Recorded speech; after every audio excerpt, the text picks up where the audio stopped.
Okay, so this has happened to all of us. It's 2 a.m., maybe 3 a.m. You should absolutely be asleep. Your alarm is set for 6. You know this. Your body knows this. And then out of nowhere, an idea hits you so clearly, so completely, that you genuinely cannot understand why you didn't think of it before. It feels obvious.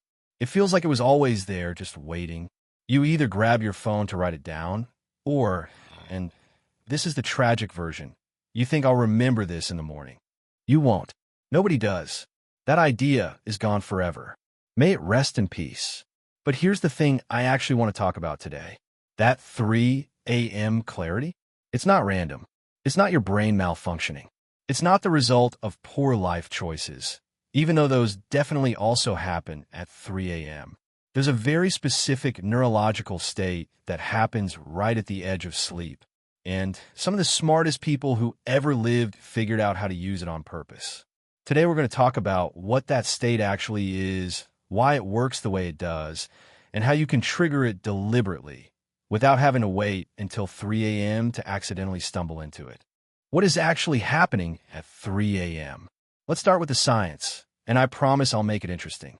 When you're fully awake, your brain runs mostly on something called beta waves. Fast, active, analytical. This is your brain in get things done mode. Great for spreadsheets. Great for arguments. Not great for original thinking. When you fall asleep, your brain eventually shifts into deep, slow wave sleep, delta waves. This is the restoration phase. Memory consolidation. Physical recovery. Your brain is basically running maintenance in the background, and you're not invited to participate. But right in between those two states, the transition zone, the liminal space of the brain, is where things get genuinely weird and interesting. This is called the hypnagogic state. It happens twice actually, once as you're falling asleep, and once as you're waking up, where it's called the hypnopompic state. But let's not get too technical. The point is, there's a brief window, usually just a few minutes on each side of sleep, where your brain is in a genuinely unusual mode. Alpha and theta waves dominate. Your prefrontal cortex, the part of your brain responsible for logical thinking, self-censorship, judgment, and also making sure you don't send texts you'll regret, starts to go offline. And here's what that means practically. The part of your brain that says, that's a weird idea, that doesn't make sense, that's not how things work, temporarily stops talking. What's left is a looser, more associative kind of thinking. Connections form between ideas that your fully awake logical brain would never allow. Images appear that don't follow rules. Thoughts arrive from directions you weren't expecting. It's creative thinking with the filters removed. And some people, some very famous, very deliberate people, figure out how to harness this. The chair method. Here is where it gets genuinely fascinating to me. Thomas Edison, yes, the light bulb guy, the guy with over 1,000 patents, had a very specific ritual he performed when he was stuck on a problem. He would sit in a reclining chair. He would hold a steel ball bearing in each hand. He would allow himself to drift towards sleep. And the moment he crossed over into that hypnagogic state, the moment his muscles relaxed enough, the steel balls would fall from his hands, hit the floor with a clang, and wake him up. He would then immediately write down whatever had been in his mind in that half-asleep moment. He called these sessions his gateway to genius. And he used them so regularly that you can still see the chair at his laboratory in Menlo Park. They preserved it. They kept the chair. This man had 1,000 patents and a specific nap chair for accessing altered states of consciousness. Honestly, a power move. Salvador Dalí did almost exactly the same thing, except instead of steel balls, he held a key over a plate. Same idea. Drift towards sleep, let the key drop, wake up with whatever was in his hypnagogic mind. His most iconic paintings, the melting clocks, the elephants on stilts, the dreamlike imagery that made him famous, he credited directly to this practice. He wasn't just painting from his imagination. He was painting from a very specific neurological state, accessed deliberately. And Dalí, being Dalí, had strong opinions about this. He called it slumber with a key. He described it as a way of harvesting the pearls of the unconscious mind, which is either beautiful or extremely dramatic, depending on your tolerance for Dalí. honestly. Mendeleev and the dream that changed chemistry. But here's my favorite example. Dmitri Mendeleev, Russian chemist, the man who created the periodic table. He had been working on the problem of how to organize the elements for years. He knew the elements existed. He knew they had patterns. He just could not figure out how to arrange them in a way that made the patterns clear. He'd been at it for days. He was exhausted. He fell asleep at his desk. And he later wrote that in that dream-adjacent state, he saw the entire table laid out before him, complete. He could see all the elements arranged in their rows and columns, fitting together like a puzzle. He woke up immediately and wrote down what he'd seen. That became the periodic table, the thing that every chemistry student has ever stared at and tried to memorize. The foundation of modern chemistry. It came from a nap. Now look, I'm not saying just take naps and you'll invent something important. I need to be very clear about that. Mendeleev had spent years deeply immersed in the problem. He knew the elements intimately. He'd been wrestling with this structure consciously for a long time.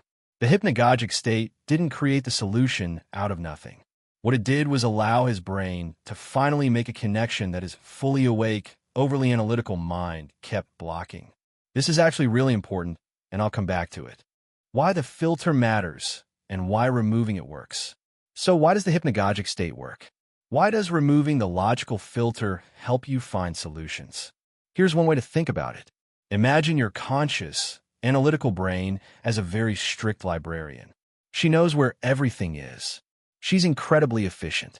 When you ask for something, she goes directly to the right section, pulls the exact book you asked for, and brings it back. But she also refuses to let you browse. She thinks browsing is inefficient. She thinks you should know what you're looking for before you come in. She absolutely does not allow you to wander between aisles and notice unexpected connections between unrelated books.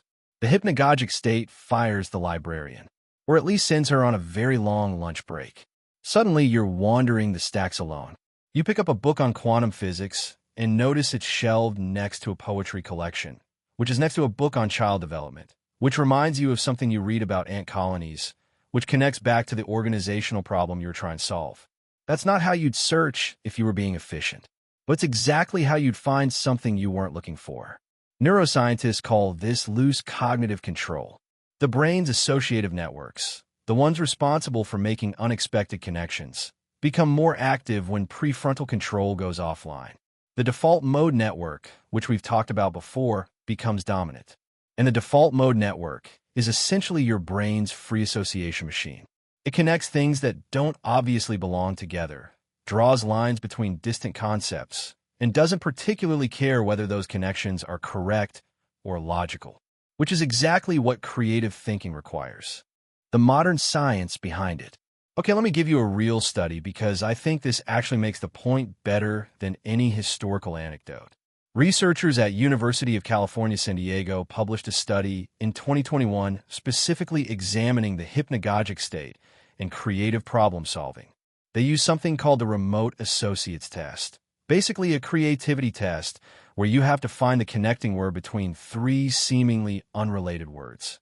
Participants who were allowed to enter the hypnagogic state before taking the test, that brief falling asleep window, not full sleep, scored significantly higher than both fully awake participants and participants who would take a full nap and reach deeper sleep. The hypnagogic window, specifically, not sleep in general, that particular few minutes of transition. They also replicated something close to Edison's method. Participants held objects in their hands so they'd wake up when they dropped them. And it worked. The people who hit that specific transitional state solved more creative problems than anyone else. Not because they were smarter, not because they slept more, because they were briefly, temporarily, in a state where the usual rules of thinking didn't apply. Okay, so here's the part where I tell you how to actually do this, because fall asleep with something in your hand is only slightly more actionable than be Thomas Edison. First, and this is crucial, you actually have to be working on something first. Hard. Seriously. This does not work if you just lie down hoping for a good idea to appear. The hypnagogic state isn't magic. It's a different mode of processing what's already in there. Mendeleev had years of element data in his head. Edison had been turning problems over consciously for weeks before he sat in the chair. Dalí had been looking at his visual ideas all day. So step 1, genuinely engage with the problem. Read about it, think about it, write about it.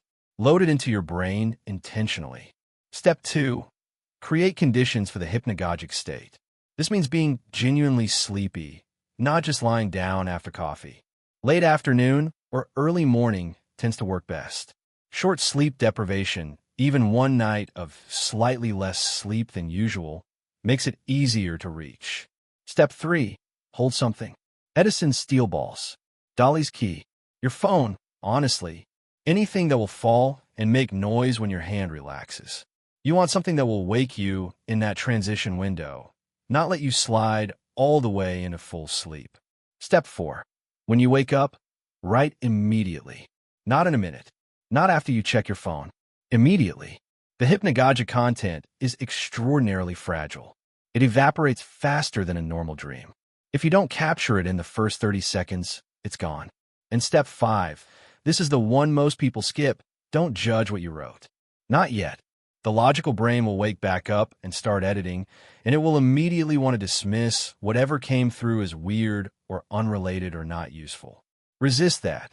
Just write it all down first and evaluate later. Some of it will be nonsense. Some of it will be the beginning of something real. So here's where I'll leave you. There's a reason 3 a.m. has this reputation. There's a reason people talk about their best ideas coming right before sleep or right after waking.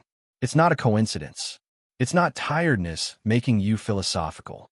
It's a genuinely different neurological state with measurably different creative output that humans have been accidentally stumbling into for thousands of years. Edison figured out how to use it on purpose. Dalí built a whole artistic method around it. Mendeleev accidentally caught it on the way to a nap and revolutionized chemistry. The hypnagogic state isn't some mystical experience. It's just your brain, briefly, with the overcritical parts turned down and the connective parts turned up. And it's available to you tonight if you want. Just maybe keep something in your hand. And for the love of everything, write it down immediately.